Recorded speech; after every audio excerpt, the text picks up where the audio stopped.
दोस्तों, हमारी आँखें प्रकृति की सबसे अनमोल देन हैं। इनकी वजह से ही हम आसपास की छोटी से छोटी चीज से लेकर दूर ब्रह्मांड में मौजूद विशालकाय ऑब्जेक्ट देख पाते हैं।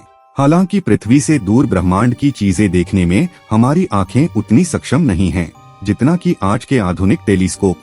जटिल संरचना होने के कारण हम अपनी आँखों को एक जीवित दूरबीन तो कह सकते हैं, पर इसकी अपनी कुछ कमियां हैं।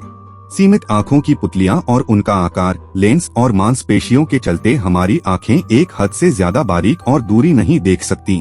पर अगर कोई आधुनिक सभ्यता जिसकी आँखों का आकार इतना ज्यादा हो कि वो हमारी पृथ्वी की बराबरी करे, तो उसके लिए यह ब्रह्मांड कैसा नजर आएगा। अगर हमारी आँखों की का आकार पृथ्वी जितना हो जाए, तो ये हमें ब्रह्मांड में क्या क्या दिखा सकता है। क्या ब्रह्मांड को देखना हमारे लिए एक खेल बन जाएगा, या इसमें में भी कोई खतरा है? आइए जानते हैं। जाहिर सी बात है कि जब आँख का आकार पृथ्वी के बराबर होगा, तो उसके अंग जैसे कि प्यूपल, आइरिस, कॉर्निया और रेटिना आदि भी कई गुना बढ़ जाएंगे, जिससे हमारे देखने की क्षमता भी कई गुना ज्यादा बढ़ जाएगी। किसी भी टेलीस्कोप की रेजोल्यूशन यानी उसकी बारीक इमेज लेने की क्षमता इस बात पर निर्भर करती है कि उसका मिरर का आकार कितना विशाल है। जितना बड़ा उसका आकार होगा, उतनी ही उसकी प्रकाश को जमा करने की क्षमता बढ़ जाएगी। जितना ज्यादा टेलीफोटो लेंस का आकार होता है, उतना ही ज्यादा वह किसी इमेज को क्वालिटी खराब किए बिना ही कई गुना ज्यादा जूम कर सकता है। निश्चित है कि हमारी पृथ्वी के बराबर की आंखें भी ऐसा कर पाएंगी। जब तक हमारी आंख के लेंस में कलर डिस्टॉर्शन या कोई और दोष नहीं होगा, तब तक हमें ब्रह्मांड में मौजूद वस्तुएं काफी साफ दिखाई पड़ेंगी। समस्या हमें लाइट से होने वाले विवर्तन प्रभाव, डिफ्रैक्शन इफेक्ट से रहेगी, जिसकी वजह से हमें वो वस्तुएं एक सीमा के बाद धुंधली दिखाई देने लगेंगी। दरअसल जब लाइट तरंग की तरह व्यवहार करती है, तो वह वस्तुओं के कोनों से मुड़ने लगती है। यह मुड़ाव या बेंड हमारे लेंस के डायामीटर पर निर्भर करता है। अगर हम रे ऑप्टिक्स की तकनीक का सहारा लें, तो हमें पता चलेगा कि हमारी पृथ्वी के आकार वाली आँख का रेसोल्यूशन करीब 50 करोड़ गुना ज्यादा बढ़ चुका होगा। यह आंकड़ा काफी हैरान कर देने वाला है।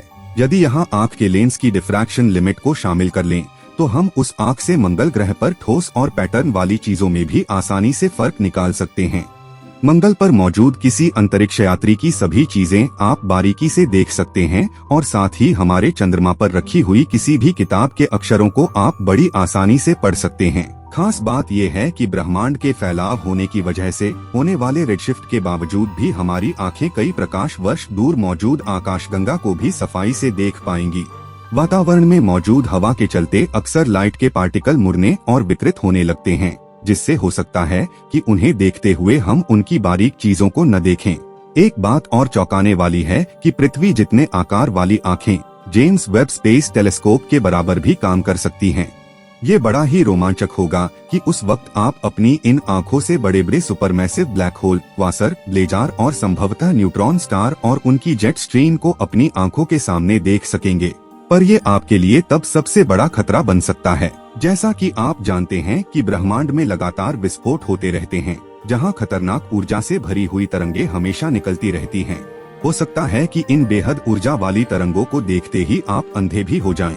दरअसल संभावना यही कि तब आपको ब्रह्मांड में हर जगह असीमित प्रकाश से भरे हुए तारे देखने को मिलेंगे, जिनकी ऊर्जा के चलते आपकी पृथ्वी के आकार की आंखों का रेटिना पूरी तरह से जल सकता है।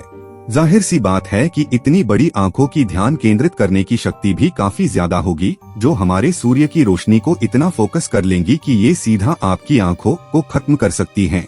हो सकता है कि ब्रह्मांड के नजारे का अद्भुत आनंद लेने से पहले ही आप अंधे हो जाएं।